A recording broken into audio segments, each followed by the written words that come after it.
Phew, Muskie. It's another one of those mornings where the sun is bright and brilliant, and I've got to pick my angles as best I can so that I don't dazzle you too much with the glare. Perhaps that might happen with my bald head, I'm not sure. Well now, wasn't that a nice little surprise breakfast? Okay, a hot dog sausage with buckwheat and some beetroot salad and a glazed bun with a knob of butter. May not be everybody's ideal breakfast, but come on, this is a free breakfast served up in the next door little cafeteria, pleasant staff. Okay, it helps if you know a few words of either Russian or Ukrainian, preferably Ukrainian. But generally the lady could give you the gist, even if you don't speak a word of the local language, of what your options were. Kava, chai, coffee, tea, which one do you want? Pointing to the plates of food. You can take your choice. I think tomorrow I might go for the fried egg and 3 slices of ham, small slices, but still ham, with the rice option. Coffee was real, believe it or not, from a machine, and rather too nice. I mean, everything about this hotel option screams bargain, bargain, bargain. Highly recommend it. If I'm going to be picky, and you know I'm going to be picky, the bed isn't the most comfortable you'll ever sleep in your life.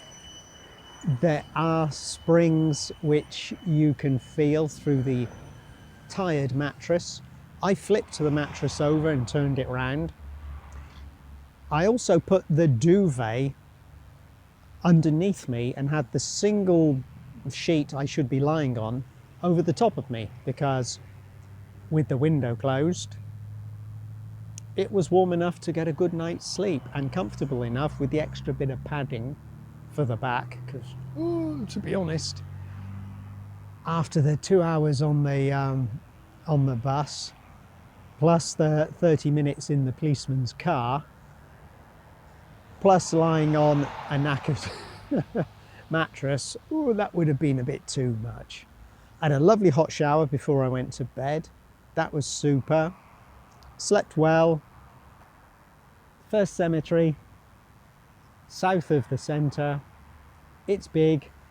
It's a combination of cemeteries burying the war dead in different places, the Jewish community in a spot as well, the general local community, Polish cemetery area. It's quite a large plot, and according to Google Maps, this place is permanently closed. I thought, okay, I'm coming on a Sunday, so maybe it's open for people to pay their respects on a Sunday. Maybe. What I've discovered is there's this open spot here. Another guy has just walked in. I don't see any reason why I can't go in. Google Maps is saying it's permanently closed. But in reality, you can actually come and pay your respects to anybody who you might have a connection with. And I don't have any Ukrainian, Russian, Polish connection at all through my known family history. Mine is all Irish, Welsh and English, as far as I can go back over the last few hundred years.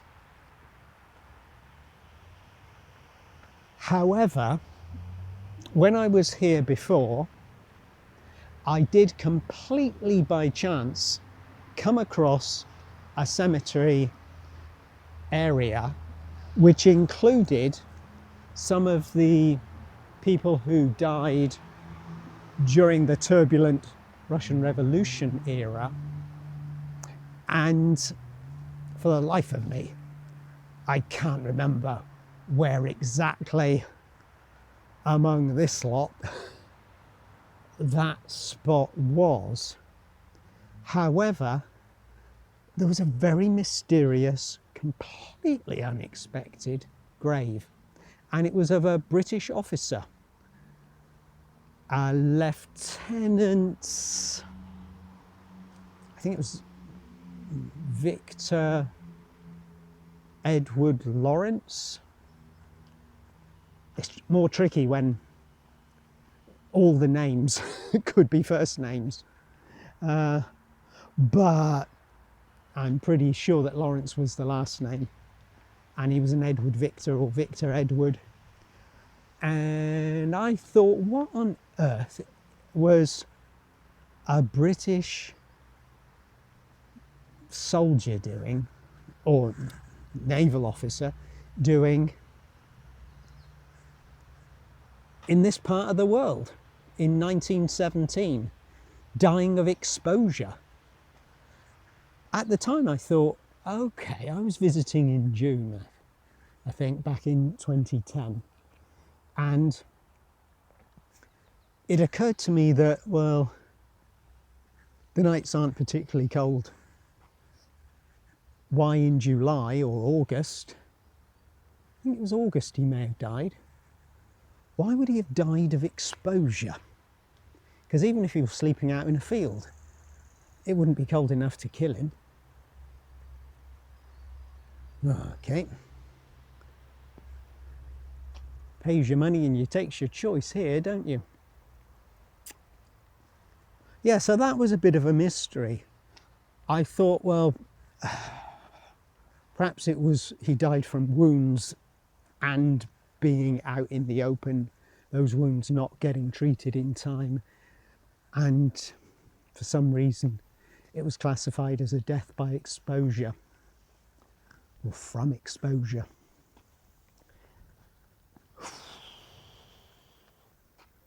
Good grief, you know there are going to be people buried all over there, all over there.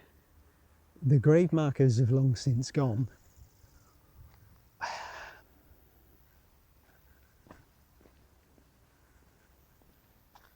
But in the case of the man I'm trying to track down again today, his gravestone was very clear.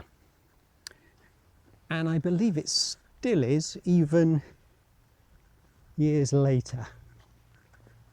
It's just a case of trying to single it out.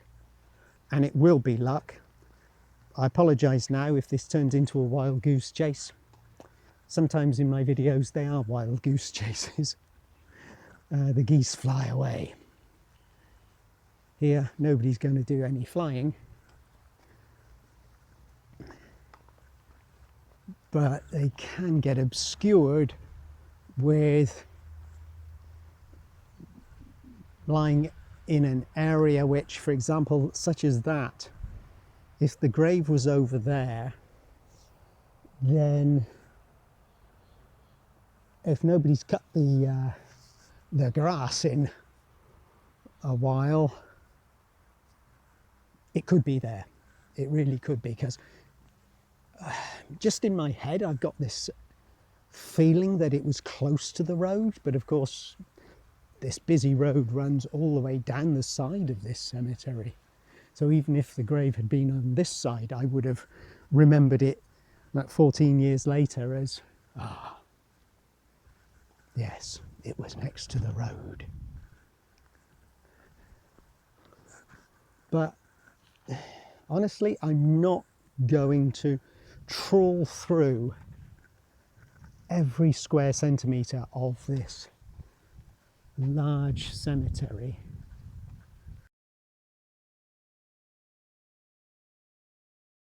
He was a part of British forces who were trying to bolster pro-Tsarist Russian forces, the White Russians, as opposed to giving any kind of assistance to the Reds, the Bolsheviks. So where would he have been buried amongst all these people?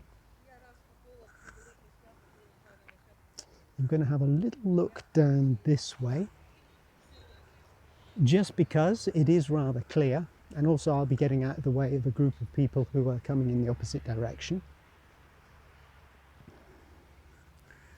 Oh, somebody's left some little berries here. I wonder if that is very random or if it's very much in keeping with a local tradition for that person's culture, whoever they were. A lot of the information giving their names is lost to history now, sadly.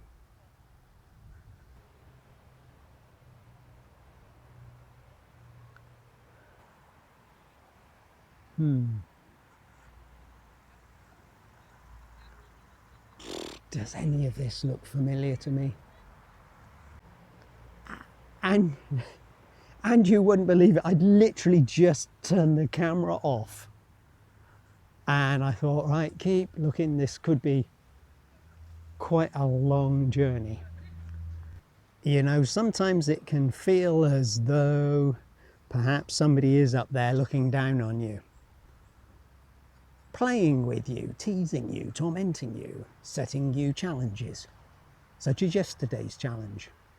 And today, perhaps, overhearing my downcast voice, thinking, I know what I'll do. I'll surprise him. I'm going to make it easy for him today, at least as far as this search for the grave he's interested in is concerned. I'm going to put it right here for him.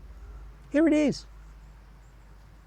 As simple as that. I never imagined I would find the grave in memory of Lieutenant Victor Lawrence Edwards as easily as I have.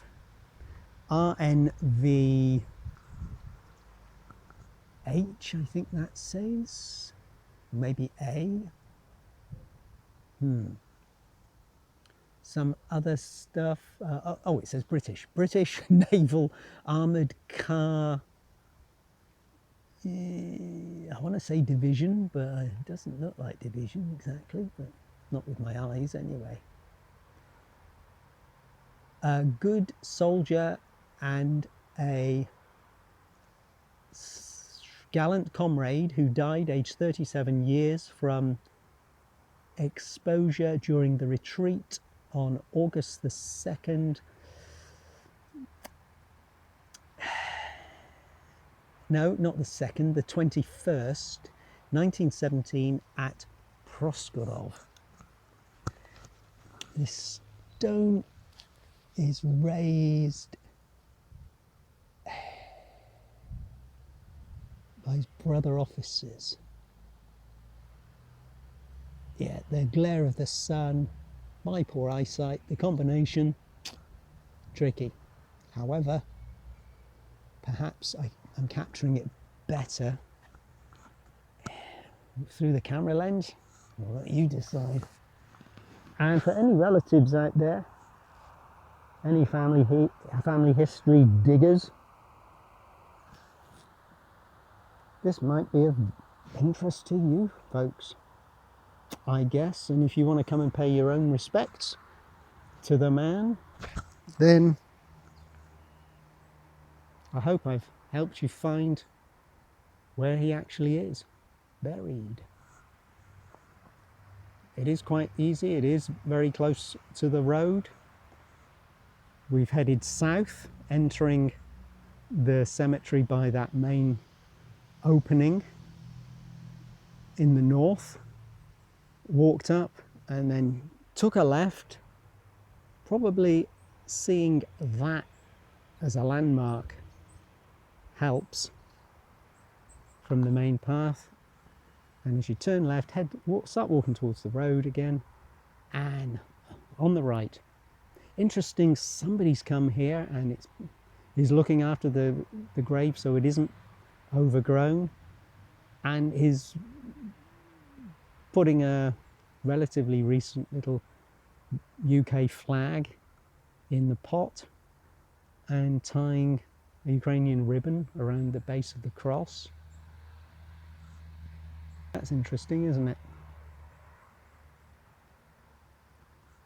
So a foreigner, but some people still respect that he was a human who died, and perhaps they feel he was connected to a cause they share today. Maybe. Here we are then. Unbelievably fortunate. Who is he buried close to, I wonder? Lots of crosses, but few names remain. There's one here. Sikora. Evgenia Mikhailovna Sikora. Just a little girl, 6 years old, who died in 1943. There's another tragedy. But clearly, therefore, he's buried as a part of the community rather than in a soldier's spot with other soldiers. So the locals have remembered him. Somebody's remembered him. Or maybe his British relatives have come fairly recently just to oversee the care of the grave.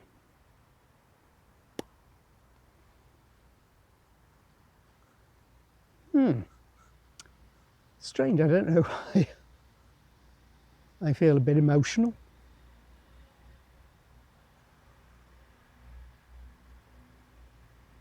But I do.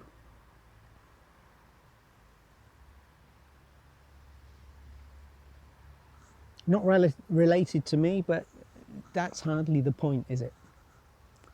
It's a human life.